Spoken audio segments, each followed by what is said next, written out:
আল্লাহ তাআলা কিয়ামতের কঠিন ময়দানে যেদিন স্বামী স্ত্রীকে চিনবে না, স্ত্রী স্বামীকে দেখে পালিয়ে যাবে, বন্ধু বন্ধুরে চিনবে না, পীর সাহেব মুরিদরে চিনবে না, মুরিদ পীর সাহেবরে চিনবে না, দলের কর্মী তার নেতারে চিনবে না, নেতা তার কর্মীরে চিনবে না, বন্ধু বন্ধুরে দেখে পালাবে। এই কঠিন মুহূর্তে সূর্যটা মাথার কাছে চলে আসবে, জমিনটা তামার জমিন হবে, আজকের জমিনের মতো নয়।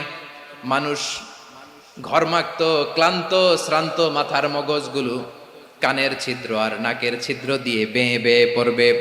বিশ্বনবী ফরমান, ময়দানে 7 শ্রেণীর ব্যক্তিকে রব্বুল আলামিন তার আরশের নিচে ছায়া দিবেন। তার মধ্যে প্রথম শ্রেণীর ব্যক্তি হলো ইমামুন আদিল। ইমামুন আদিল, ন্যায়পরায়ণ শাসক, যে ইনসাফের সাথে বিচার করে, যে জাস্টিস